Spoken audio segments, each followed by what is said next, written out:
hindi nagpautang si Zach nangungutang ka, kailangan kong pera, ikaw naman, ang sarap ng buhay mo sa Australia. Yeah. May ganun, ano? Ang dami. Yeah. How do you deal with those things? Number one, we cannot make everyone happy. Yeah. And it's not my obligation to make you happy.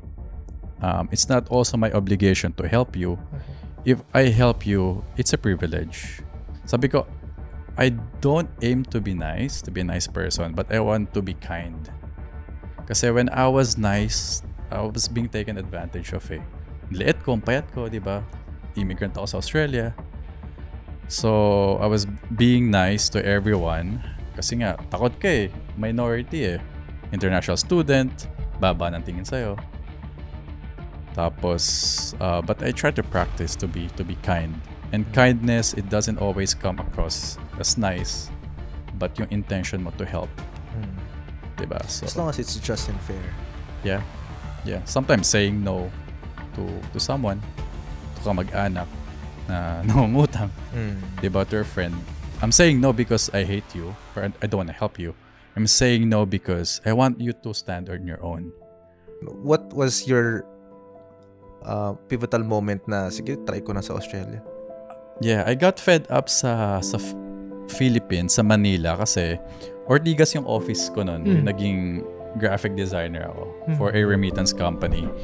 I would wake up 4 a.m. to pumasok lang sa Ortigas. Kasi jeep ako nun, tapos UV Express. Pag may budget, pag walang budget, nag-MRT. Di ba, MRT pila pa lang dun sa baba. Oras na di ba? Dun sa may Sogo, pahaba. Sabi ko, is this what my life's gonna be for the next 20, 30, 40 years? Parang hindi ko yata, kaya. Imagine. Yeah. Pagdating ko sa work, parang nakipagdigma. Kasi, pagdating ko 8 a.m., parang ready ka na umuwi. Parang makaka-relate. Oo, totoo yan. Diba? Yung parang hindi ka pa nagtatrabaho pero pagod ka na. Diba? Plancha mo yung damit mo for 30 minutes. Paglabas mo ng MRT. Oh my gosh. Parang galing ka na for full-time shift Kunyari, let's say, mga ibang kaibigan nyo, sabihin, si Brian, naging ganito lang. Or ikaw, Zach, parang, syempre, word of mouth yan Do you get affected? Do I get affected before? Ngayon, parang parang kasalanan ko na I worked hard. Karoon ka ng opportunities and you worked hard for it. Diba? Parang kasalanan ko na kayo ng Dota. Yeah. Ako, mag-Dota ako 2 hours, but not 8 hours. Yeah. Pag uwi ko, aral ako. Kasi yun yung in-insist nung parents ko na mag-aral ka. If I can, tatanaw talaga ang utang na loob. Pero wag mo hihingin sa akin. It should be coming from me willingly because kaya ko na. Ako talaga hindi ako open living abroad. But, na-realize ko from this conversation, you'll never know Tingnan mo nga, naging creatives pa siya sa sa Australia, which yung gusto niyang trabaho, yun pa yung naging business niya. Pero, Zach, would you encourage our low barkadas and our kawiskis, na mga gustong mag-migrate? Do you really push for it? I mean, what's your take on that? Game na? Game na tayo. Ayan ang gusto namin. And our topic for tonight is the truth about moving abroad. Is it still worth it?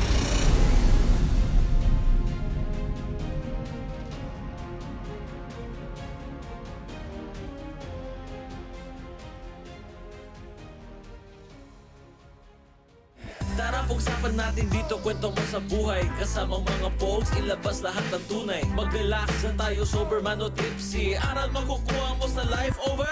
Hey everyone, and welcome to another episode of Life Over Whiskey Podcast, where we share valuable life lessons and stories you can learn from over a glass of whiskey. My name is Brian. And I'm Gerald. Direct Jen, dito pa rin tayo ngayon sa The Pod Network. Napakagandang setup. Oo nga And tonight is a very special episode because itong tao na itong papakilala ko, galing na naman sa Australia.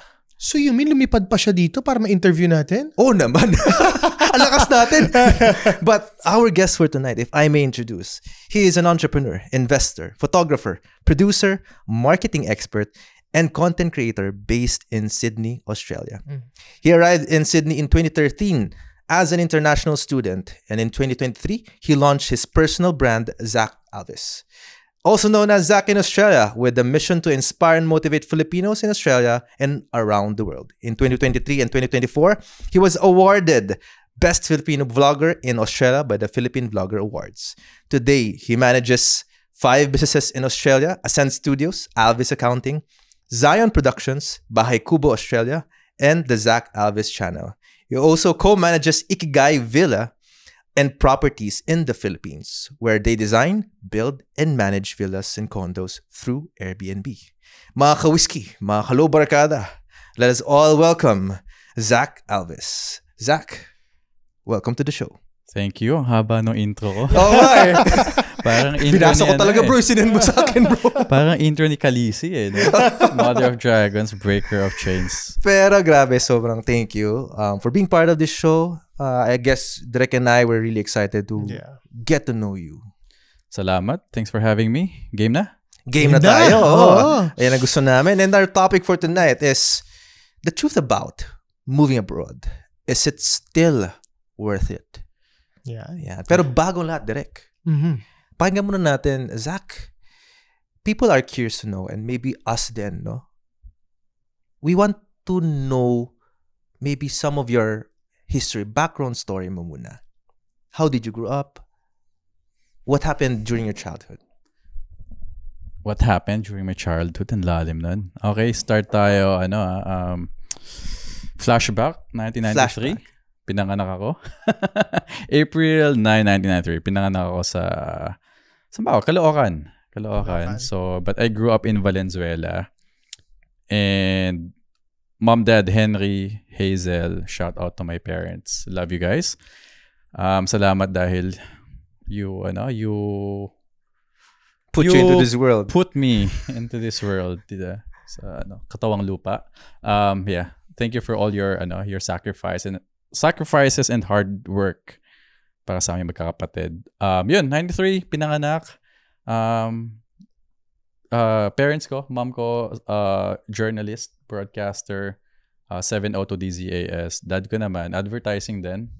Proud ako sa dad ko kasi big tog pala siya na art director. So he designed yung Colgate, Palmolive. Oh, wow. Those brands. So nung bata ako, hindi ko naintindihan yun eh. So, freelance, nag-office din dun sa yung Mac na pag ganun pa yung likod. Yung cyan blue. Kikita ko siya, nag-computer lang siya. Ako naman, nanonood lang ng Dragon Ball. Ganyan. So, tatlo kaming magkakapatid. I got 2 younger sisters. Tapos, yung bata ko, medyo weird. Kasi paiba-iba kami ng school. Hinahanap ng parents ko yung perfect school for us. So, I think 4 or 5 school kaming magkakapatid. Valenzuela, Malabon, Bulacan. So, Bulacan? Ang layo sa Caloocan nun. Hindi. Bray, kasi ang Kamanava area, meron near na Bulacan dyan, which is Ubando. Okay. So, kala ko parang layo. Just to let you know. Oh, yeah. Pero yung Valenzuela, Malinta, to yung school namin sa Bulacan, sa Bangkal, so mga half an hour. So, not too bad. Tapos, ayun, I went to college sa St. Benilde. I got full scholarship. Ito lagi ko sinasabi, I got full scholarship. Thank you sa school kasi they granted me the full scholarship. Kasi exam ako sa UP, wala. Hindi kaya. Hindi ako nakapasa. UST naman nakapasa ako. Advertising dapat. Pero okay na mag-UST na ako kasi doon graduate dad ko.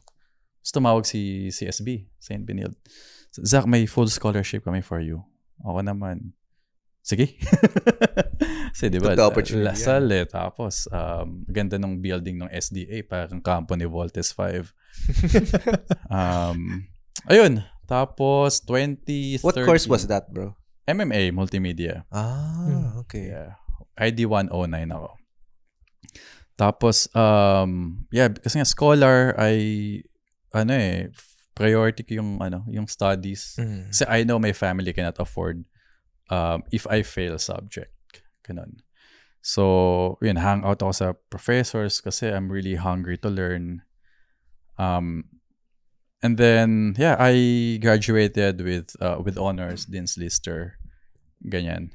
Sorry, medyo nagyayabang ako kasi proud ako dun sa sa effort ko sa Scholar, yung thesis ko, they used for PAASCO as a standard. And very grateful ako sa St. Benilde for giving me the full scholarship kasi hindi lahat nabibigyan ng full scholarship from start to finish. So after you graduated, when was that? 2013 I graduated. I worked for a year in the Philippines. So 2014 ako nag-migrate to Australia. 2014. 14. 2014 pala, Yeah. hindi 2013. Yeah. So Pero you mean, paano na yun? Early 2014, parang ganun. July yata. July 14, 2014 ako Okay. So 2014 siya. so, Yeah. okay. So 2014, ano kang year nag-graduate? Sorry? 13. 13. So 14, Worked a pumunta year. ka na ng Yeah. Australia, Yeah. right? If may I ask, bakit ka nag-seek ng another opportunity in Australia? 7 years old pa lang ako dapat mag-Australia na kaming family. Okay. Family migration talaga.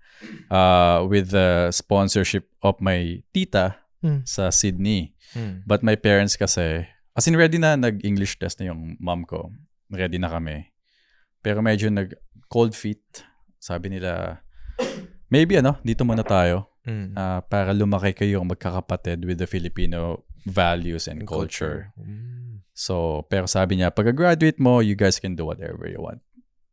So, tinry ko 1 year. Sabi ko, work muna ako sa Philippines kasi ang saya, creatives. Yeah. Bumuo kami ng sariling production team nung college friends ko, which is, it was called Splugudug Productions. Splugudug? Cool lang name, ha? Splugudug kasi... Pero bakit Splugudug? Ano? Splugudug? Splugudug. Oh. Oo, kasi ang sinushoot namin, mga music videos, long hours. Pagdating namin sa studio, bagsa kami, as in Splugudug. Splugudug the sound. May work from home kami nan sa bahay ng director namin, si Luis, dyan sa may New Manila. As in yung bedroom niya, that's our office back then. So, ilan ba kami? 5 kami nun. Ako yung DOP nun, Director of Photography and photographer. Yeah. Tapos... So you tried it a year, and then what was your pivotal moment na, sige, try ko na sa Australia?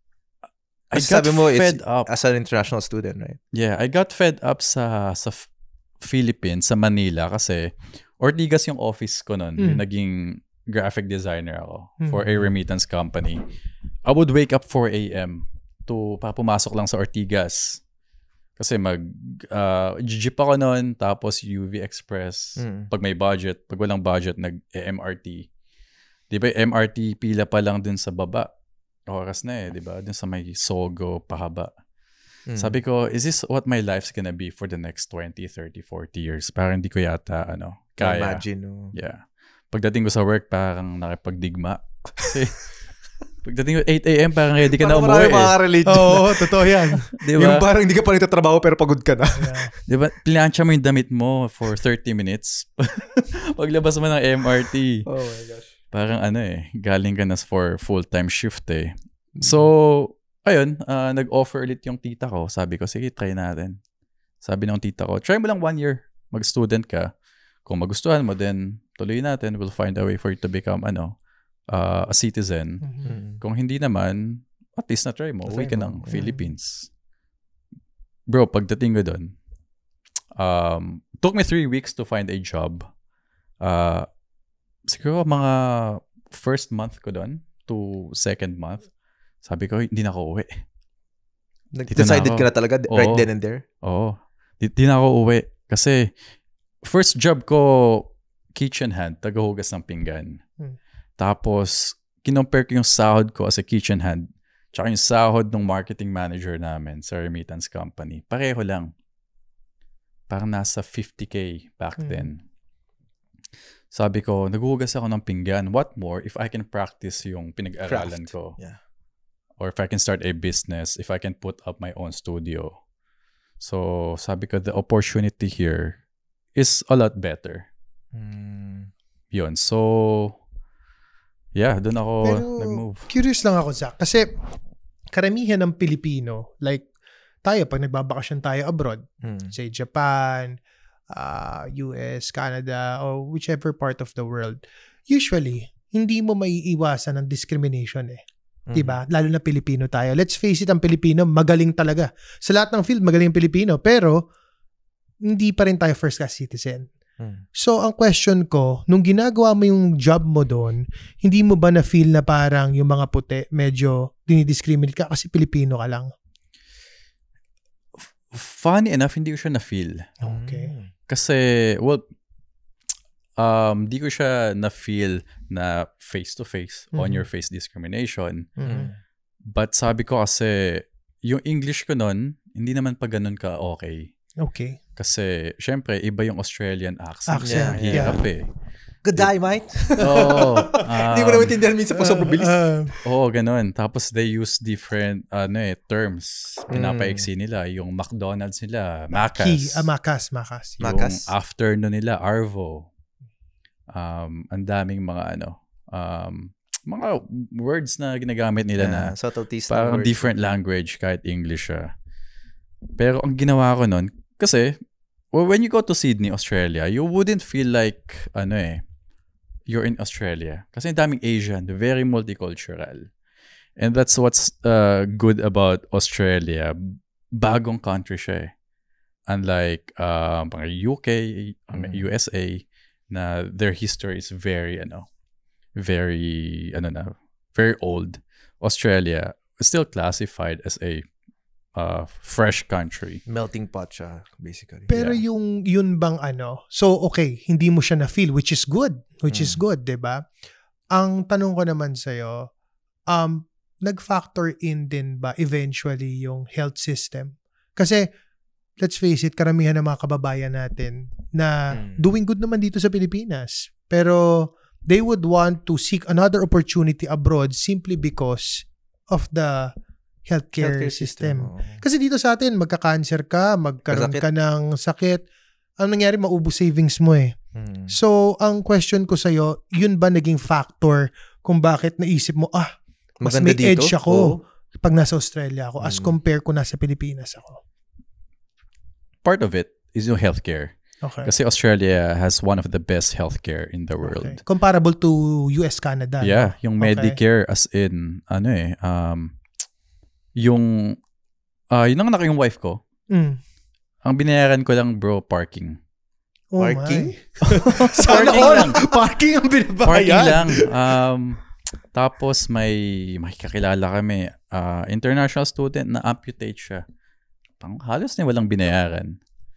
So, healthcare talaga. Kasi, nung bata-bata pa akong puntang Australia, 21 eh. I don't care about healthcare. Malakas ako eh. Gym, diba, gala, medyo konting inom. You feel invincible pa. Invincible, limitless. Pero when you speak to the older generation, sabi talaga nila, healthcare. Healthcare. And tama yung sinabi mo, diba? Dito sa Philippines, true story, may friend ako sa Australia, nagka-cancer yung dad niya. 3 silang magkakapatid yata. Ubos yung savings nila. Nangutang pa. So, ang hirap talaga. Alam mo kung ba't ko naisip tanong sa yan, Zach? Kasi, ang dami akong friends na abogado, pero nagsettle sa Las Vegas. Brian na lang. Brian, before, there was a time that you were considering, di ba, migrating to Japan. Di ba? Parang, I'm still considering. Oh, you're still considering. So, parang ako, minsan kasi naiisip ko, like me, ako personally, parang a belief ko kasi, if I can make it here, marami kang ipon, okay lang ako. Pero, nakita ko yan, like, for example lang, magkano ba bang paanak ngayon? Di ba? Pag nasa decent hospital ka, 200 to, let's say, 400,000 pesos. Can you imagine as compared to parking? Magkano binayad mo sa parking, bro? Parking nun, bro, I would say, medyo mahal parking doon. Pero binayaran ko siguro mga 3,600 pesos. Oh, see? So you would understand din, di ba? Kung bakit talaga. So, pero Zach naman, matanong lang namin ni Bri, kasi kami rin ni Bri is into creatives. That's the reason why pinanganak ang Life Over Whiskey, kasi nasa creatives din kami. Production, So, curious lang kami, paano maging creative sa ibang bansa? Let's say you're dealing with, I would, so to say, white people or Australians. How do you deal with them? I mean, as compared to dealing with a fellow Filipino. Mas madali bang Are they kausap very sila? straightforward? Like, just for the record, I work dito nga, no, as a creatives din. So, nag-advertising ako sa Low Philippines pa back then. I think currently it's Mullen Low. Tapos, yun nga yung production company namin ng friends ko. So, I have experience here in Manila. And then, Australia, I started my own production company, which is Ascend Studios. I would say na mas straightforward kausap yung Australians. And they respect you as a creative. And they respect the contract. Doon ako, parang, yun yung na-enjoy ko. Yung pag sinabing black and white, walang gray area. Hindi pwede yung, Zach, baka pwede mo naman dagdagan ng ganito. Yes. Diba? Yun eh. Yung baka pwede naman. Baka pwede naman. Dito, usong-uso yan yung sa culture natin sa creative sa Philippines. Doon, pagka nakiusap, nasabi namin, okay, for your additional request, ito yung there's a certain additional. fee. Sila naman, okay, let me check with the accounting or accounts finance, team. yeah. Kung may budget, let's go. Okay. And then within a few hours or a day, may resulta na. Dito, gano'ng katagal bago ma-approve. Madaming layers eh. Madaming red tape. Diba? Yeah, tapos doon yung payment, what we do is, hindi kami gagalaw until we receive the 50% deposit. Tapos nakalagay sa kontrata yan kung kailan ka babayaran. Tapos may clause kami na if we don't get paid, kunyari today is the deadline. If we don't get paid today, may additional yan na delay fee. Parang ganon. So, on time, most of the time, on time sila nagbabayad. Dito na, ririnig ko, di ba, na iba 6 months bago mabayaran. Correct. That's correct. Iba, inahabot pa ng taon. Coming from my friends in the same field. Industry, yeah. Kaya, sabi ko, how do you guys live? How do you manage? Kailangan mahaba PC mo, ikaw mag-aabono talaga.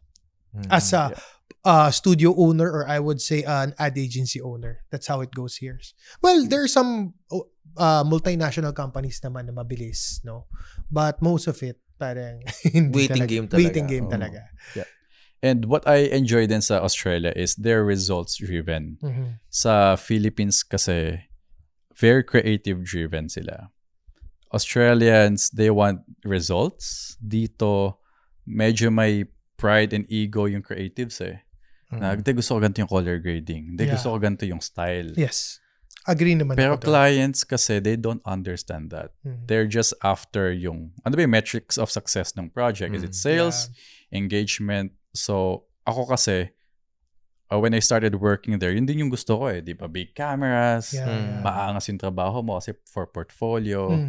Clients there, they don't understand that day. For them, no, I just want to make more sales. Yeah, prioritizing the outcome. Yeah. Pero Zach, kailan mo sinimulan yung production company mo sa Australia? As soon as I got there, wala akong dalang gear. Dala ko lang yung pangalan ko. So, nangutang ako sa pinsan ko ng camera. So, I started with the 5D Mark III, I think. Grabe, high-end agad ang binili niya. Flagship yun eh, di ba? Yeah, Flagship yun. Mark III. Sabi nangutang ako sa pinsan ko. Sabi ko, kailangan ko kasi ng proper camera. Kasi nga dati, hindi pa uso yung mga phones eh. Ngayon, phones, you can, may mga log profile na and RAW. So, yeah. Utang ka muna utang para ako. mapondohan yung Tapos, gadgets, equipment mo. Medyo pareho kayo ng storya. Ninutang muna yung first na gamit. Nabayaran ko naman. Tapos, Zach Alvi Studios pa yung name ko nun. Bakit kapag Pilipino, no, uso, talaga ginagamit yung pangalan tapos eventually magiging na siya, talagang company name, Napansin ko yan eh. Pag Pilipino, usually pangalan talaga nila yung una nilang gagamitin. Yeah. Para siguro for simplicity's sake. Yeah. Yeah. Yung story naman dyan, Zach Alvi Studios naging Ascend. Kasi may time na nag-i-scale na yung business. So I'm hiring my friends. Papadala ko yung friends ko dun sa client. Yung client naman, Zach, ikaw yung gusto namin eh. Kasi Zach Alvi Studios. Sabi ko, it makes sense. Yeah. Kasi kung kunyari si Steven Spielberg, pinadala niya si Martin Scorsese. Yeah. Diba? Parang, nasan si Nasan si Spielberg. Spielberg. So, ginawa siyang ascend. Para I can hire whoever I wanna hire. Pag pinadala ko sa client, wala silang questions. Kasi nasa website. Dating sa point talaga na when you're scaling, you have to detach your association ng ikaw as a personal capacity mo, skill set mo, to the business. Kasi nga, people will expect na ikaw yung magde-deliver. So, yeah. Pero that time, sinimulan mo at that time, what happened during the pandemic na, wala nang production work eh. Yes. So, pandemic, is a big portion of our work. Shooting events, mga conferences, going to the client's office. Nawala yon, but what saved us is real estate. Kasi real estate, ito yung property. Kunin mo yung susi sa mailbox, tapos i-shoot mo. Ako lang mag-isa. O minsan dalawa kami, photographer and videographer. Or yung agent, maximum 3 people. And during pandemic, yung property market in Australia, nag-skyrocket talaga. As in, kala mo babagsak, baliktad eh. Nagsitaasan ng doble yung property market. So, real estate saved us during pandemic. Pero until now, ikaw pa rin, nagsushoot ka pa rin or team mo na lang? Team na lang. Or editing, you don't do editing anymore? Editing, we outsource. Meron editors sa Australia, but we have most of our editors here in the Philippines. Okay. So, friends ko ng college, may editor ako, taga-vegan, mga ganun. So, yeah, I tried to parang give back to my friends here in the Philippines. Pero curious ako, Zach, no? If you were to redo your life, would you change yung fact na nag-migrate ka to Australia? Sasagutin mo yan sa pagbabalik ng Life Over Whiskey. Ito yung segment na tinatawag namin na top 3 qualities mo as a person. So, ano yun para sa'yo? This is the first time na natanong ako ng ganito. Top 3 qualities mo as a person. Ako usually nagtatanong di ba, on my show. Number 1, I would say brave. Number 2 is relentless. Number 3 is kind. Brave, I would say courageous as well. Yeah. Relentless and kind. Yeah. So, nahuli yung kind din, no? Kasi you gotta be brave eh. With the opportunities, sabi nga ni, I think, was that Richard Branson or Bill Gates, sabi niya, I think Richard Branson, if opportunity comes and you don't know how to do that opportunity, grab it and then learn how to do it. Oh, it's Richard Branson, yeah. Kasi there's yung bravery na you figure out how you do it along the way. Tapos, being relentless naman is you don't stop till you get it done. Wow. Hanggat makuha mo yung goal mo. Tapos, and lastly, being kind. Kind is people ask you, Zach, are you you don't come across as a nice person because you're cold, medyo nonchalant ka, ganun.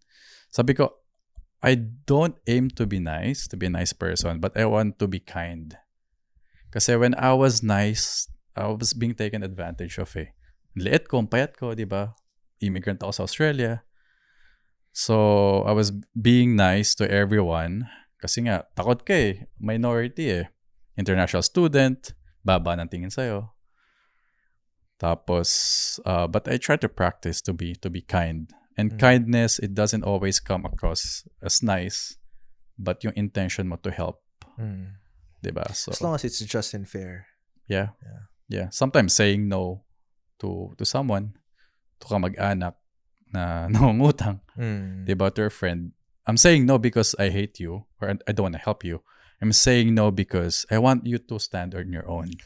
Pero Zach, may iran lang akong tanong dun sa sinabi niya. Kasi parang, bigla ko lang naisip. Syempre, when you came from nothing, tapos syempre may mga peers ka na parang ka-level mo when you were starting out, diba? So ngayon successful ka na, syempre diba sabi mo may mga peers ka na tinutulungan mo. But along the way, I'm sure, may mga peers ka na hindi kayo align So may mga narinig ka na ba na parang si Zach, naging content creator lang, dumaman lang sa Australia, parang di na ako tinulungan nito? Meron bang ganon? Madami. Okay. Madami. Online, DMs, may mga emails pa minsan. And you hear it naman behind your back. Hindi nagpautang si Zach eh. Nangungutang, kailangan kong pera. Ikaw naman, ang sarap ng buhay mo sa Australia. Yeah. May ganon, ano? Ang dami. Yeah. How do you deal with those things? Number one, we cannot make everyone happy. Yeah. And it's not my obligation to make you happy. It's not also my obligation to help you. Mm-hmm. If I help you, it's a privilege. So, so far naman kasi, I help when I can. Yeah. Pag hindi ko kaya, sinasabi ko, bro, sorry, hindi ko kaya. Kasi paggawa kami ng bahay, or napautang ko na isang kaibigan. But ngayon kasi, yung mga ganyan nagpapatulong. Most of my friends usually, hindi nila yung nanghihingi. They ask for advice.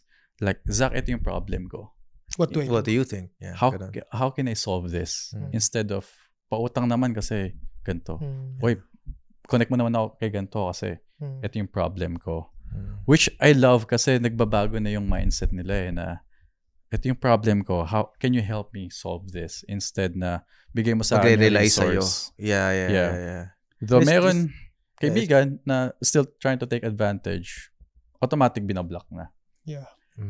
So you don't care even if, kunyari, let's say, mga ibang kaibigan nyo, sabihin, si Brian, naging ganito lang, or ikaw, Zach, parang, syempre, word of mouth yan eh. Do you get affected? Do I get affected before? Ngayon, parang parang kasalanan ko na I worked hard. Nagkaroon ka ng opportunities and you worked hard for it. Diba? Parang kasalanan ko na kayo, Dota kayo ng Dota. Yeah. Ako, mag-Dota ako 2 hours, but not 8 hours. Yeah. Pag uwi ko, aral ako. Kasi, yun yung in-insist nung parents ko na mag-aral ka. So, ayun ang dami bro na ganyan. It's really not your personal responsibility to take care of other people. And if you do, sabi mo it's out of the kindness or goodness of your heart. Mm-hmm. Pero naniniwala rin ba kayo na minsan kahit na ako like before mas concerned ako sa mga ganyan parang ba't kanina sabi parang people pleaser ka. Pero syempre darating sa buhay mo na parang lalo na pag nag-iedad ka, parang fuck it, parang ito yung feeling kong tama. And the more that I help you, the more na parang inispoil lang kita, 'di ba? Pero would you admit na there are times na kahit gaano mo siya iwasan, mafe-feel mo pa rin siya? Kahit nandun ka na sa stage na nonchalant ka na. Minsan ba meron kang certain friend na parang mafe-feel mo pa rin niya? I'll start with you first. Mafe-feel ko yung what do you mean? Yung mafe-feel mo na parang may nasasabi sa yung hindi maganda just because hindi mo pinagbigyan. Yeah, I mean, syempre hindi mo naman kasi alam lahat na nangyayari sa isang tao. And kung friend talaga kita, kung kilala mo talaga ako, then you understand na this is how people see me, yung mga so to speak successes. Hindi lang yun nangyayari, maraming behind the scene diba? And let's not cast judgment na parang hindi, malaki na ulo nito. Hindi na ako tinutulungan. Wala na tong utang na loob. Yeah. Diba? I'm trying to make my life work so I can help more people. And honestly, as much as I can, if I can, tatanaw talaga ang utang na loob. Pero wag mo hihingin sa akin. It should be coming from me willingly because kaya ko na. Yes. Alam mo yun, kaya ko na. I can stand on my own 2 feet. I can provide. I can help out. Pero it shouldn't be ever expected na parang because of something na parang nakaangat ka, ikaw na yung tutulong talaga. Again, it's not your personal responsibility. I agree. Love what you said. It's not your personal responsibility to help them. Kasi everyone is responsible for their own being, yung mga kailangan nila sa buhay. 'Di ba? Sabi mo nandoon ka na sa stage na parang wala ka nang care kung ano yung sabihin sa'yo because ka na. At the end of the day, nagawa mo na yung part mo. Nung una, medyo okay ka pa na parang, medyo na-affect ka ngayon, hindi na. But minsan kasi meron talagang certain person na medyo naging close talaga sa'yo na parang kahit sabihin Apektado mo ka pa na rin eh. apektado ka pa rin. How do you deal with that? Ngayon kasi pang wala na. Wala na talaga. As in, this is my habit kasi. I can easily let go of people. Mhm. But if you're in my circle, if you want to be friends with me, solid tayo, brad tayo. Tulungan tayo. One of my partners, may business partner sa Ikigai, yung nangailangan yung nanay niya ng tulong sa hospital, yung tax return ko sa Australia. Student ako na, I got no money. Binigay ko sa kanya. Wow. Plus, I encourage our college friends to help out. Yung kami naman family ko, sumayad kami. He gave us a business. Wow. Kasi siya naman yung nakakaangat eh. At that time. Yeah. So hindi ako pinahiram ng pera. So ito yung business. Alagaan nyo. Yung profit sa inyo yan, bayaran nyo lang yung tao. So, currently in my circle, parang wala na eh. Kasi Napagpag mo na, bro. Na-filter out mo. Walang value kasi sila eh. Sorry din sa word No. Not Actually, to discriminate or yeah. Come off as parang, pag wala kang halaga, wala kang wala value, kang disregard ka na. Hindi ko wala kang magandang ambag sa buhay ko, wag na lang. And maybe diba? because it's coming from you, habang tumatanda tayo, we're valuing peace of mind. Diba? The more that we allow yung toxicity, negativity, the more that we feel parang cluttered ang buhay eh. You know? Yeah. Kaya siya nasa Australia. Kaya siya nasa Australia. pero ito yun. na tayo, segment Ayan naman. Kwentong mental health. So, ikaw, kamusta ang mental health mo?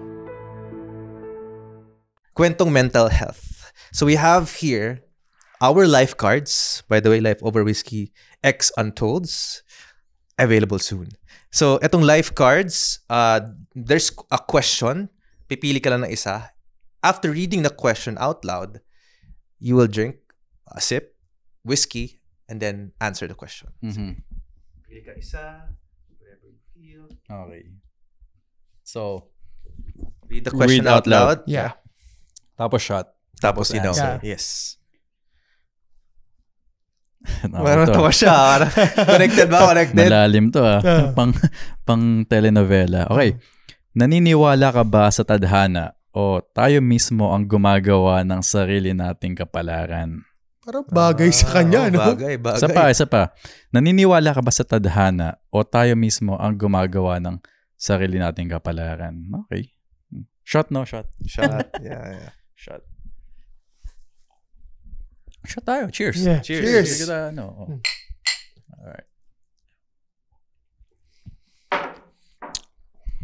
Naniniwala ako sa tadhana. English na tadhana. Destiny? Destiny. Okay. O ikaw yung gumagawa. For me, kasi I grew up from a Christian family. For me, there is a plan for you si Lord na gusto niya sa'yo sa buhay mo. But because of free will, nasa sa'yo yun. Diba maganda yung goal for you. But again, it's up to you if you will want to navigate that path. So, para sa akin, you create your own destiny, your own your goals. And ayun. You create your own destiny, yung tadhana mo. Ikaw yung niyan. Yung tatrabaho niyan. Okay. Ikaw author. Yeah. You're the author, you're the driver. Yeah. You're the pilot. But kasi most people, they don't set their destiny. Diba? Their destination. So, they feel like kung saan ako dali ng agos ng buhay. No. Ikaw yung kapitan eh. Diba? If you did not set a destination, a goal for your life, you feel lost. You'll wander around. Feeling mo pinaglalaroan ako ng tadhana. No. Ikaw yung naglalaro sa sarili mong tadhana eh. Kasi you did not set a target eh. And when, sabi nga ng mentor ko, si Ninong A, if you don't have a goal, if you don't have a target, you will hit it every time. Diba? Kasi wala kang target eh. Kahit saan ka bumato, tatamaan mo eh. Kasi wala. Yeah. But, Galing. yeah. So, you create your own destiny. Bato ko sa inyo yung tanong, okay lang ba? Oh, sige lang, Oo bro. naman. Sige, Sarili sige. natin, naniniwala ka ba sa tadhana o tayo mismo ang gumagawa ng sarili nating Okay, welcome to Zach Alvi Show. Start tayo kay Start tayo kay Bri. Malalim din talaga yung question na yan. And as much as definitely plays a role na parang when we look at our lives, we feel like we can connect the dots of the reason why things had to happen. Backwards. You can only connect the dots moving backwards, right? And you think na this is meant to happen. Whatever is meant for you will come for you. But I also, at a certain point, I am the author. And it's my decision, my choice where this would lead to. As much as I believe na there's a better plan for me, if I do not take action, hindi rin talaga ako pupunta dun eh. Correct. Hindi rin talaga ako mali-lead towards that. And sometimes, the cliche of the analogy of the path to success, diba? Minsan, yung parang picture na hindi siya straightforward, maraming dadaan ng ganyan. Sometimes sasabihin mo na, choice mo naman pagdaanan yan eh. Diba? But you have to, in order for you to really celebrate yung patutunguhan mo at goal mo talaga in life. So, in summary, ako sa akin, it really depends on our choice. We can create the destiny that we want in our life. How about you, Derek? Tama, no? Ang tanong is, ikaw ba ang gumagawa ng destiny mo? Tama, that's the question, right? Well, ang sagot... Naniniwala ka ba sa tadhana? Well, first of all, I always believe na there's no such thing as coincidence and luck. That's it. That is for me. Kasi feeling ko, ikaw lahat ang gumagawa nun. Regardless, even if it's good or bad, whatever happens to you. So, ako, if I'm, let's just say, assuming that I am successful, I would always say that I credit myself for that. Because I work hard and I give my all. Blood, sweat, and tears, kumbaga. Hindi ko pwedeng sabihin na, hindi siya aksidente, hindi siya pwedeng sinuwerte lang yan, si Gerald, sinuwerte kaya naman nagkagaya, hindi. Kasi ng mga time na gusto kong gumive up, gusto ko umiyak, ginawan ko ng paraan eh. So, ako, naniniwala ako na entitled ka sa destiny mo. Huwag mong iasa yan sa ibang tao. Huwag mong iasa kay Zach na humiram ng pera. Baka mamaya marami mag-message sa kanya. Huwag mo iasa kay Brian. Iasa mo yan sa sarili mo. Huwag mo iasa sa magulang mo. Hayaan mo yung ibang tao ang umasa sa'yo. Mas maganda yun. Ang sarap nung nasa before kasi, di ba, nasa receiving end ka. Yeah. Sila nagbibigay sa'yo. And hindi masarap sa feeling na, ako na naman yung nilibre. Ako na naman yung nakungutang ng pamasahe. Ito, school eh. Diba?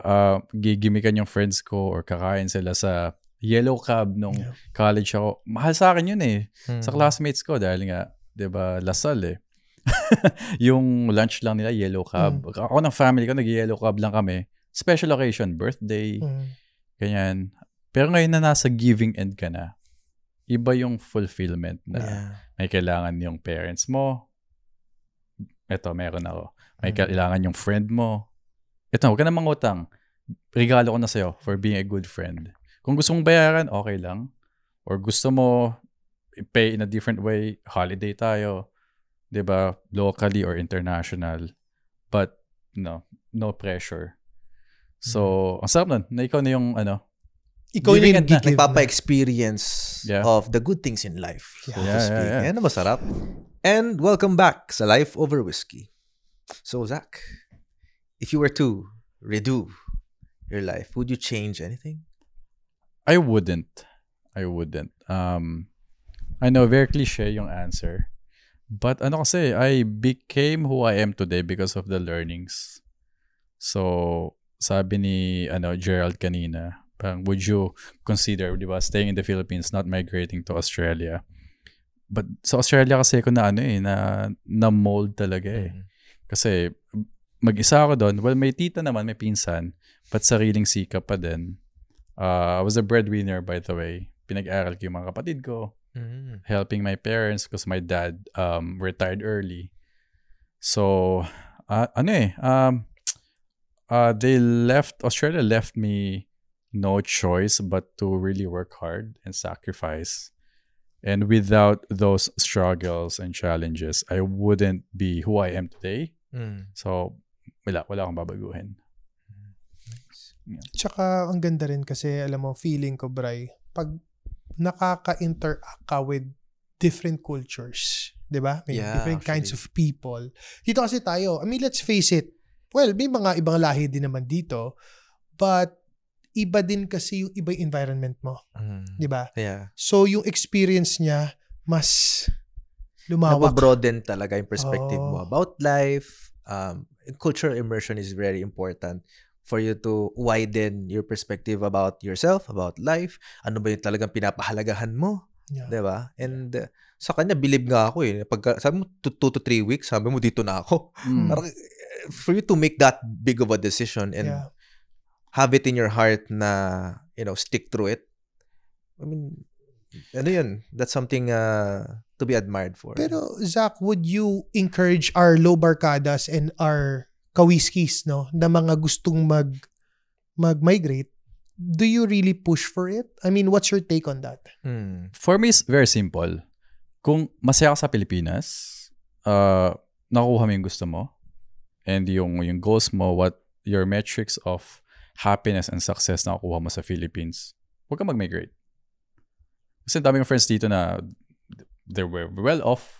They can go to kahit anong bansa gusto nila, but they decided to be here kasi they're grounded here, moving to another country, parang start from not totally zero, but alam mo yun, panibagong buhay.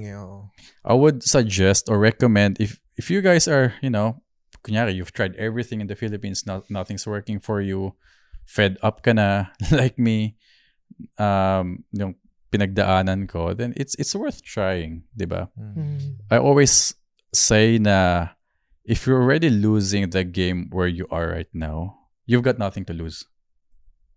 Diba? Natatalo ka na sa game mo ngayon eh. You might as well jump to a different game where there's a potential for you to win. May tanong ako sa inyong dalawa. Kung sa'yo muna, Zach. I'll start first with you. Para kay Zach yung last. Kung Bri, tatanggalin ko lahat ng meron ka dito sa Pilipinas. Back to zero ka. Ikaw yung Brian na estudyante. Sa tingin mo, kaya mo pa rin maging successful? Yun the same question. Lahat na... Strip away mo. Back to zero ka. Ngayon, edad mo. How about this? Hindi, syempre. I mean, tanggalin natin kung ano yung meron ka ngayon. Yung title or whatsoever. Tanggalin natin lahat. Tingin mo kaya mo i-redo yan? Realistically, I know I can, but it's gonna be a lot harder. And I remember this parang social experiment of a billionaire ata in I don't know, US, na tinry talaga niya na from zero talaga siya. He literally broke down and eventually hindi niya talaga kinaya because you had a disadvantage eh. Not that because your competency has been taken away, but because there's a lot of moving parts eh. Okay. Diba? Pag nagkasakit ako, wala na akong fallback. Wala na akong safety na I have savings, I have healthcare. Right? So, I'm operating at a disadvantage, but I know I can get it all back. Okay. Zach, ulitin ko yung tanong. At your current age right now, current situation, may mga napundar ka na, meron ka ng title for sure. Tanggalin ko lahat. Tanggalin kong content creator ka, tanggalin ko yung mga napundar mo, nabigay mo sa parents mo or sa friends mo. Back to zero ka ngayon, Manila. Kaya mo pa rin maging successful. I have the same knowledge. Your current situation na. Kunyari, pag-gising mo lang bukas. Utang na lang ulit kami ng pambili ng equipment. Wala na lahat, pare. Yeah. Ang tanong ko, tingin mo kaya mo i-redo yung success mo ngayon? I can. Probably faster. Wow. Yeah. Kasi, imagine, 10 years ago, you were building everything with zero knowledge. Bits of pieces here and there. Mentors here and there. But ngayon, with the same mindset, knowledge, you've done it already. Yeah. So, what's stopping you to do it again? Sabi nga ni Mr. Beast, di ba? Tinanong kay Mr. Beast to if everything will be taken away from you, you'll start from zero. Can you do it again? Sabi niya, I'll do it a lot faster. Wow. Definitely. Pero ang tanong ko, follow-up question, would you want to restart here? Or would you want to restart in Australia? Yeah. Me knowing the opportunities in the Philippines, I can restart here. Knowing them now. Yeah. Okay. Looking at the opportunities here, with my contacts, people I've met, I can restart. Kasi, throughout my journey as a content creator and entrepreneur, you've met some amazing people. And I always ask them difficult questions. And I learned a lot of things na how they do it. Diba? The conversation is different when you're talking to, say, a millionaire with one business compared to a billionaire with multiple businesses. People with family, successful people without their own family. So I can restart in the Philippines. Do I want to? That's a different question. Do I want to? Okay na kasi ko ngayon eh. I'm happy with the current situation ng business, ng family. Parents ko retired na, may solid na bubong na. Dati, naana yung bahay namin. So, humble beginnings pala talaga si Zach, no? Yeah. A lot of people have that misconception na I came from a wealthy family kasi nga, Lasal boy. Yeah. Kasi binild at that time, parang 50,000 per semester, trisem 70. 70 pa pala. 70. Correction. Sa taas pala. Kaya we cannot really afford kung walang scholarship. Yeah. So, galing ako sa baba talaga. Wow. There are times na wala kaming dinner. Umihingi lang kami sa kapitbahay o nagdadasal lang. Lola ko nagbibigay. We're the typical lower middle class talaga. Ano pala, no? Talagang ang isang taong grateful, yung marunong I scratch your back, you scratch my back. Si Zach yung naaalala ko. Kasi napansin ko magmula kanina nung start ng podcast natin until the end, isa lang yung something in common na naririnig ko eh. I help my friends, parents ko, I try to give back to other people. Whenever it's always giving back. So, mga kalobarkada, mga kawiski natin dyan, it only shows na kapag ikaw marunong kang lumingon sa pinanggalingan or marunong kang mag-give back sa ibang tao, tenfolds babalik sa'yo yun eh. Yeah. Yun yung nakukuha ko from Zach. And also, one more thing, huwag kang matakot din mag-explore. Parang, doon ko lang na-realize, kasi ako talaga hindi ako open living abroad. But, na-realize ko from this conversation, you'll never know eh. Tingnan mo nga, naging creatives pa siya sa Australia, which yung gusto niyang trabaho, yun pa yung naging business niya. Yeah. Ang galing. Yun lang. That's for me. Ako naman, I guess, what I'm taking away sa conversation natin, kasi relation to the topic na truth about moving abroad, worth it pa ba siya? Really depends on what you value, your desires as well.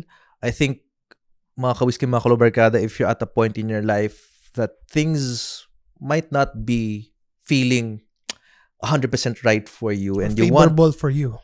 Or favorable for you, then maybe it's time for you to take the leap or leap of faith na hindi porket na magre-restart ka. May hugot po siya. Okay, tuloy hindi porket lang. magre-restart ka, you're not starting from zero anyway. Right?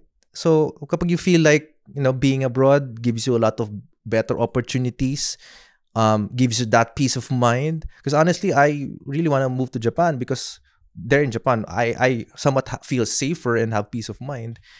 Then maybe it's for you. But the only time na ma-verify mo yan is if you do take that leap. So wag ka matakot. How about you, Zach? Speak of restart, sa mag-restart, gamer ka ba?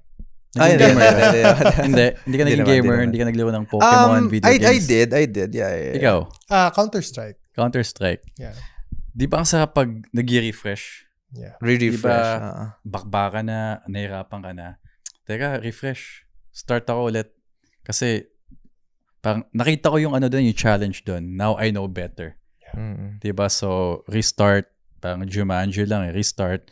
Tapos you get better at it. Diba? Yeah. So, moving abroad, if you really want to move abroad, I'm not just saying not just Australia or New Zealand. Me, I'm a big ambassador of having a checklist in life. anong gusto mo sa buhay? First, yung 5 pillars, 'di ba? Financially, spiritually, family mo, mentally, yung health mo. Have a checklist. Financially, ano yung goal ko? Monthly income or yearly? Spiritually, anong religion ba meron ka? Or if you're religious or not? Tapos yung, di ba, family mo, relationship, what type of, gusto mo ba ng mag-asawa ng Pinoy o hindi Pinoy? And, di ba, all the 5 pillars, 5 important pillars. May question ako about mental health. I love talking about mental health.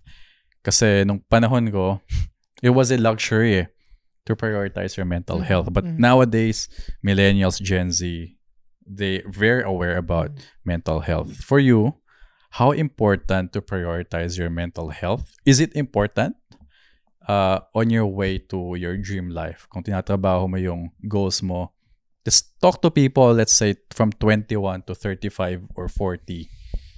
Kind of what advice would you tell them about the mental health? Okay, first of all, ang mental health for me is very important. However, Zach, ang problema kasi sometimes mental health is being abused. So what do I mean by that? There are some people na yan yung excuse nila because meron silang manyana habit. Oh, nako, parang nahihirapan na ako, ganito ganyan, then because of my mental health. So, going back, is it important? It's very important. However, dapat yan hindi abuse. So ako, let's say for example, there are some relationships na even if nakasanayan mo na, minsan kailangan mo na rin i-let go kung hindi kayo align. Simply because at the end of the day, baka yung mga dreams mo hindi mo na ma-achieve simply because nag-hang on ka pa dun sa relationship mo. Regardless if it's friendship or partnership ha. Kasi minsan hindi ka makamove forward kasi this partner of yours or friend of yours parang always criticizes you. So, every time kailangan ko i-seek yung approval mo. So, why would I do that? So, in my opinion, parang if my mental health is suffering, unahin ko muna sarili ko para ma-achieve ko yung goal ko. Kasi pag na-achieve ko yung goal ko, mas marami akong taong matutulungan. That is my take with your question. Ako naman, bro, I think mental health is really important, and before it was just a taboo. Diba? Para ayaw natin pag-usapan. Kasi we Filipinos, we are resilient, but a lot of times, tinatabi mo eh. Pero set aside mo, disregard mo, kasi you're thinking na it's really not relevant or important in maybe you achieving your goals and your ambitions in life. But I think really it's important nowadays to talk about it openly, because we don't want to put ourselves in situations na is detrimental to us and to our health. Speaking of mental health, may mga time kasi na I feel like parang I don't feel safe or I don't feel like myself anymore because I am subjected into an environment na alam kong naapektuhan yung mental health ko. So, a lot of times, may mga tao na walang choice. They're stuck with that situation. That's why bumibigay talaga sila. Bumibigay talaga sila. And if you have an option and have a choice, I would really go out, experience nature. Nung birthday ako, pumunta akong Subic, just nag-sail and tumalon ako sa ocean, open ocean. Like, I mean, it's important to take care of ourselves so that we can be our 100%, our fullest potential to the people around us. If you don't take care of your mental health, definitely people would not experience the best of you eh. That's my take on it.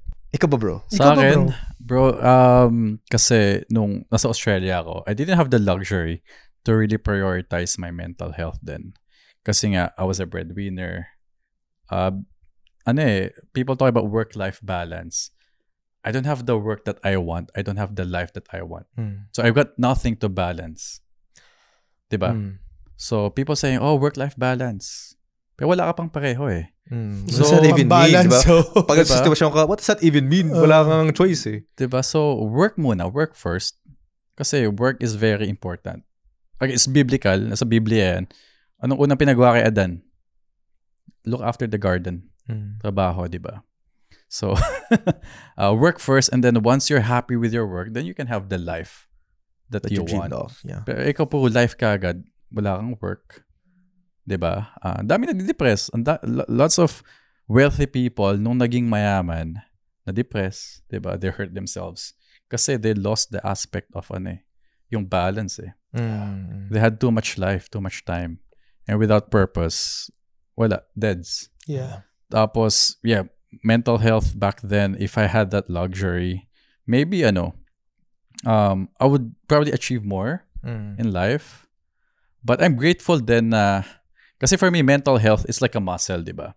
Your brain is a muscle. So, pag nasa gym ka, diba, mas nahihirapan yung muscle mo, mas nag-grow siya. Yeah. And with mental health, it has to have a level of stress for it to grow. I like that. Kasi kung walang stress yung mind mo, mentally, how can you grow na, kunyari, ang sabi ng trainer is 12 reps. Fourth pa lang, bumigay ka na kasi nahirapan ka.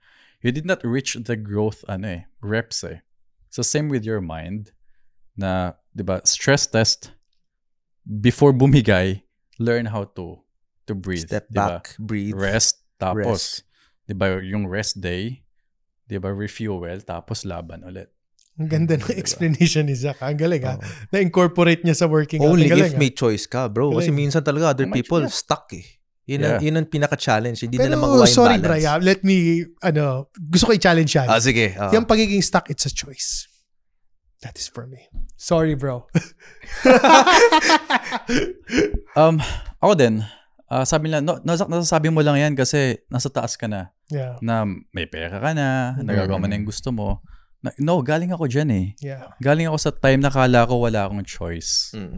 But if I can leave you with one lesson in life, ito guys, number one life hack na nakatulong sa akin is whatever situation you're in, there's someone already solve your problem. Just reach out to those people. Yeah. So-called mentors, coaches. Dami nag-DM sa akin. How do we find the mentors? They're everywhere. Your friends, parents mo. They don't have to be like Zuckerberg or Elon Musk or Robert Kiyosaki or Grant Cardone or Gary Vaynerchuk. Could be someone 3 steps ahead of you. Can be someone from college na mas magaling sila sa business. Ask them, diba? Someone's better at relationships. Ask them. So, whatever challenges, problems mo ngayon, somebody already solved it. Huwag mong angkinin na ikaw lahat. Ganda. Ang dami natin takeaways. Kaya Direct. nga eh. Ang dami mga learnings. Kalobarkada, mga ka-whiskey, sana marami kayo napulot na aral. With that, baka pwede mong i-promote. Saan ka ba nila makikita? Saan ka ba nila reach out? On all channels, Facebook, Instagram, TikTok, YouTube, Spotify, bago Zach Alvis lang. Spotify, Relentless Podcast with Zach Alvis. Kaya naggamit yung Relentless na word. Nice. With that, thank you so much, mga ka-whiskey, mga kalobarkada. We will see you on the next episode. Stay pogs. Stay pogs, guys. Cheers. Podcast na naman with Gerald at Brian. Aral lang pulutan sa inuman at kwentuhan. Pinagsamang veterano, parehong talentado. Ihanda ang may katbaso sa lames at intabado. Big Eyes Production.